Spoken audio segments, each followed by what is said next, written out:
Hi, so I'm Libby Young, and this is my genetics project. So we're just gonna jump into this. So, as a general rule of thumb, the circles are going to be females, and the squares are going to be males. As you look through my pedigrees, and just so you know, there are multiple pedigrees, but some of this was recorded on 2 days, so I'm in the same spot, but the lighting's a bit different, and you can tell. So I'm Libby from the future, and then the next slide has Libby from the past, I guess, but they're both of the past when you're watching this. I don't know, but they were recorded at different times, so if that annoys you, I'm so sorry, but I didn't feel like re-recording the whole thing. So let's get into it. So the first trait I chose is eye color, and this is a polygenic trait, which means that there are multiple alleles that contribute to this. So the blue circles are women in my family with blue eyes. The blue squares are men in my family with blue eyes. And then the colors of the circles and squares pretty much represent eye color. If it's white, it's either non-applicable or I couldn't find information on that. So in this, you can see that my great-grandma had blue eyes, and then my whole dad's side pretty much have, I just need to get a baseline of what I have, has blue lines, and so blue eyes. Even though this is a polygenic trait, it's most likely that someone on my grandfather's side carried a recessive blue eye to then pass to my mom so that she could have blue eyes to then pass to the four of us. But you can see that my youngest brother, Matthew, does not have blue eyes. He does have brown eyes, which could come from a mix of the green eyes from my grandfather or from my mom's side, because all of my cousins, not all of my cousins, 3 of my 5 cousins have brown eyes, 2 have blue. So I have his eyes. If there's a pink dot like here and here, that is my mom's side, and if there's a blue dot, that's my dad's side, and if there's a black dot, that's my siblings or I. So this is my aunt. She has brown eyes. This is my uncle. He has brown eyes. This is my cousin. She has brown eyes. This is my younger cousin on my mom's side, and he actually does have blue eyes. So he is one of the few on that side.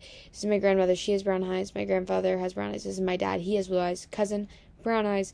My grandmother on my dad's side has blue eyes. My aunt has blue eyes. My cousin on my dad's side has blue eyes. My cousin on my mom's side does not have blue eyes. She has brown eyes. I have blue eyes. My sister has blue eyes. My brother has blue eyes. My mom has blue eyes, but my youngest brother right here does not have blue eyes. So that kind of shows, and you can see everybody's blue eyes, if you look, are different colors. Like mine are very similar to my brother's, and Lucy's are also very similar to ours. And these 3 have very similar shades of blue. But my dad has very different, so you can see because it's a polygenic trait, there are very different shades that you can get, and so it's kind of hard to track on a pedigree, but this is one. Another one that's harder to track that I did do, hair color, and I have blonde hair, my sister has blonde hair, my youngest brother has blonde hair, and so the color of the circle or square is the color hair they have, and then circle is female, and square is male. So these lines like this right here and this show the most likely tracing of the genetics. So it's most likely that because my great aunt has blonde hair, that somewhere up here there was a recessive blonde trait that would have been passed down to my mom and then to me and this. And then my grandmother has blonde hair, so my father probably had a recessive heterozygous trait. Even though there are many alleles that can change this, but if we were doing it as if there was only one, that would be the way that I would look at that. And then another harder polygenic trait, hair type, and so I did do this one also because like polygenic is kind of fun, and because I don't have much information on my family farther back, it was really easy because lots of stuff. And so when you look at this curly hair, even though it's like dominant, you can only one of my cousins over here has it, and that is actually because her mom has very, very curly hair, and so that kind of shows how other sides can play into it. But my grandparents on this side have it, which is why my dad would have it, and then my 2 brothers. And it's kind of weird that it's like a 50-50 shot of my brothers getting it, and of the 4 of us having curly hair, and they did. So To show this is very, very hard to see. But again, red dot is my mom's side, blue dot is my dad's side, and then a black dot is me or my siblings. So you can see my cousin on my dad's side here has straight hair, and it's brown. It has highlights in it, but it's not naturally. Mom's side, straight hair, brown. Mom's side, I would call this wavy brown. Straight blonde is my grandmother, but it's not naturally blonde. It's naturally brown. This is gray, but it's straight, and it was brown when he was younger. My cousin has straight brown. My dad has curly black hair. He's bald now, but it was curly black.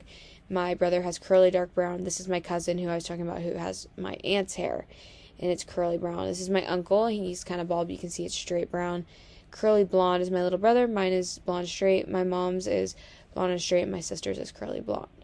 So then And then another another polygenic trait that I did, and these are white because they're not full grown yet. I do assume my brother will be in the purple category, but I'm not exactly sure yet, and so it would have made the data kind of incomplete. So this is the key. So if it's purple, they're above 6'4", dark blue 5'6" to 6'4", and then light blue is 4 to 5'6", so kind of short, medium, tall. So you can see these two are very tall, and my brother, I think, Harris, is very, very tall. And so you can see kind of how short my family is. Like if you look, my grandmother's short, they're all short. And so you can see how even though my parents are tall, I'm short because of my grandparents on this side and my grandparents on this side coming down to me. And then more easier to track, not as polygenic, is baldness, which really isn't a problem mostly for girls because it is a sex-linked trait.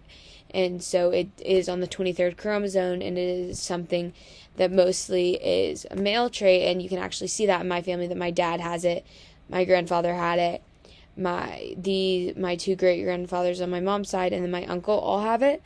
And so you can see that that's a sex-linked trait mostly passed to males. As you can see, all of me and my cousins and my siblings are white because really not much information on that yet, but that is a sex-linked trait and probably will not affect me, but maybe my kids, because my dad does have hereditary baldness.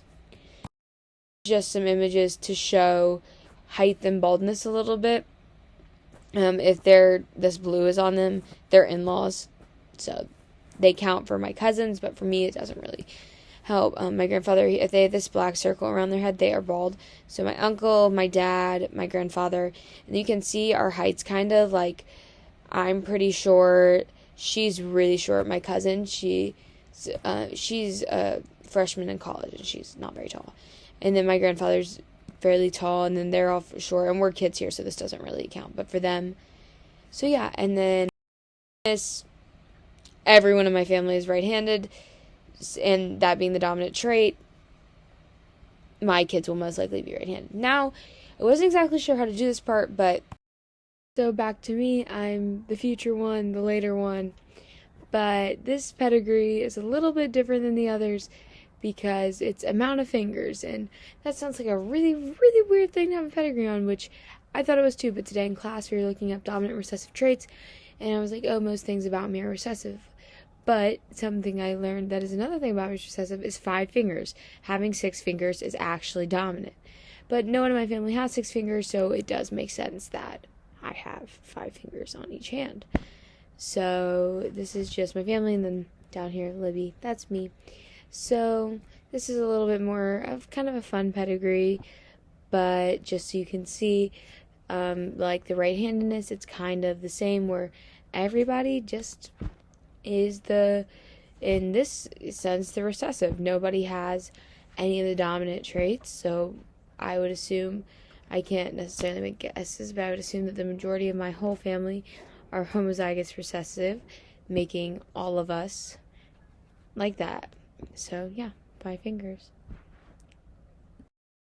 There's my offspring, even though I don't have a mate, these would be the, if I were to build a better boy or make a male, these are the possible things for them, and this is if it was not a polygenic trait. So if we dumb it way down to blue and brown, they would have to have 50% of blue. If this is the genotype of my mate 100% if this is the genotype, and 0% if they have a homozygous genotype. Again, is a polygenic trait, but very, very similar, besides it's just blonde hair. The majority of my traits are considered recessive, being kind of short, blonde hair, and blue eyes are all recessive traits. So I would have to, unlike most people where they can kind of guess what their kids will look like without having a husband or a mate, I cannot, because all my traits are recessive. So will probably also depends on my mate, because straight hair or wavy hair is not dominant, but most likely my kids will have wavy or curly hair dependent on who I. Kids with height is, again, same thing, really hard to do, but if it was simple, it would. Baldness, I wasn't exactly sure how to do because it also does depend on my mate, but most likely my kids will be bald because it's a sex-linked trait, and I probably do carry it, but it gets covered by my other X chromosome, so there's a very strong, I guess, 50-50 chance that my sons will be have hereditary baldness. And right-handedness, they'll all be righties, most likely, even if I marry a lefty, because right-handed is dominant. I'm right-handed. My whole family's right-handed. So they'll be righties. Okay, so back to future Libby. We didn't talk about what my kids and my offspring are going to look like. This is fingers, and my offspring will most likely have 5 fingers unless my husband is different. And to show you this, instead of just having the chart up, I'm going to draw it. So let's say my husband is heterozygous for 6 fingers. So let's say he's big F, little f. And then I have 5 fingers. So I am going to be homozygous for small. So I'm 2 small f's. So the way this is going to work, if I can get it to draw quick enough. Obviously not the best artist, especially on a computer, but you'll get the idea, you'll get the picture, is that it's going to be big F, little f, big F. This is probably really boring to watch, so if you want, you can skip forward a little bit. But I'm going to need to finish this. So pretty much, they'll have a 50-50 shot of having 6 fingers if my mate does have 6 fingers.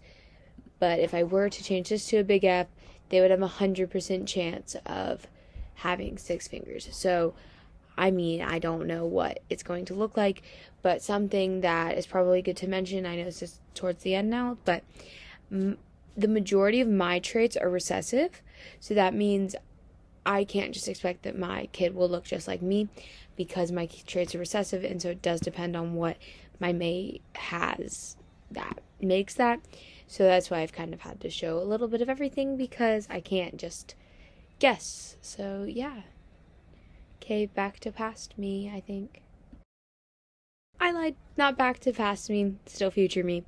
So that's it, y'all. Thank you for watching. This has been a long project, but thank y'all, and maybe an A, please.